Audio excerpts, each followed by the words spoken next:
Bismillahirrahmanirrahim. Alhamdulillahirrabbilalamin. Wassalatu wassalamu ala sayyidina Muhammadin asyrafil mursalin wa ala alihi wa sahbihi ajma'in. Assalamualaikum warahmatullahi wabarakatuh.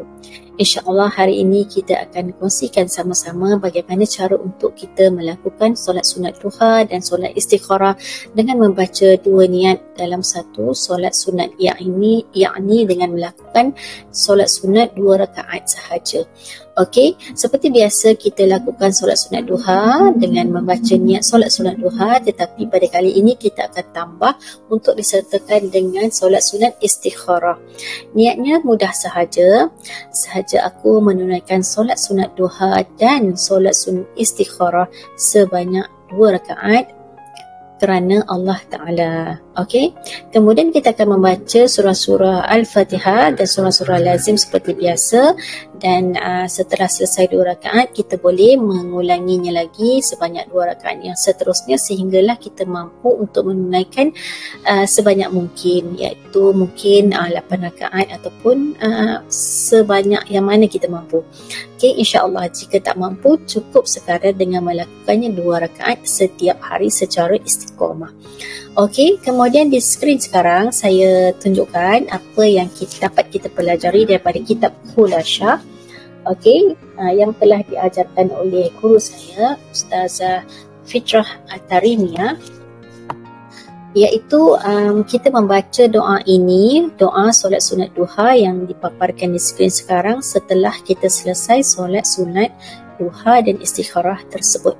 Okey, di skrin sekarang dituliskan kita baca Bismillahirrahmanirrahim. Alhamdulillahirrabbilalamin. Allahumma salli ala Sayyidina Muhammadin wa alihi wa sallim. Okey, ilal akhir sebanyak 3 kali. Okey, kita ikut sahaja apa yang dituliskan di dalam kitab Khulasah ini. Setelah itu, angkatlah kedua tangan sambil mengucapkan Ya Basit. Ya Basit, ya mudah-mudahan Ya Basit ini, dengan membaca Ya Basit ini Allah memberikan kita kelapangan untuk kita mendapatkan rezeki yang berpanjangan dan memudahkan segala urusan harian kita.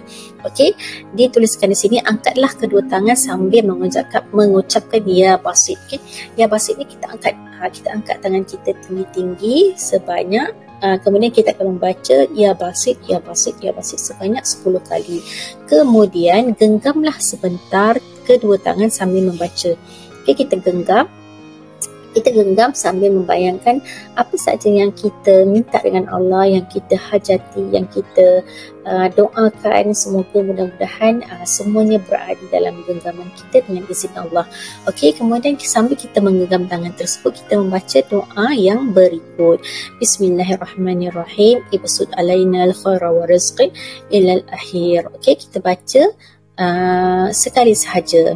Okey, kemudian seterusnya kita bukalah tangan, buka dah tangan tadi, baca doa yang seterusnya sampai akhir. Okey, setelah selesai membaca solat sunat doa solat sunat duha, kita akan teruskan dengan doa dan solat sunat istikharah. Okey, solat sunat istikharah ini ada 2 doa.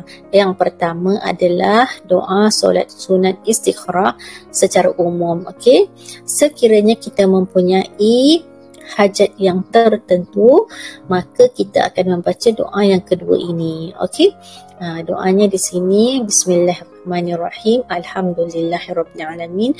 Allahumma salli wa sallim fi kulli lahzatin abada bi jami'i salawati kulliha ala sayyidina Muhammadin wa ala alihi adada ni'amillahi wa ifdalih ilal akhir.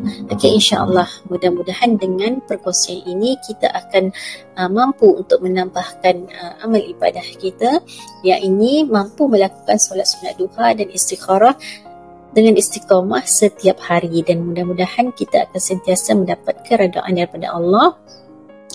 Dan semoga dengan apa yang saya kongsikan ini memberi manfaat dan kepada diri saya sendiri dan juga kepada sesiapa sahaja yang mengamalkannya. Okey, insya-Allah mudah-mudahan kita semua dalam redha Allah dan dikurniakan segala rezeki, dilapangkan segala urusan harian dan sentiasa diberikan petunjuk hidayah taufik, hidayah dan inayah daripada Allah Subhanahu wa taala. Fi khairin wa lutfin wa afiyah. Assalamualaikum warahmatullahi wabarakatuh.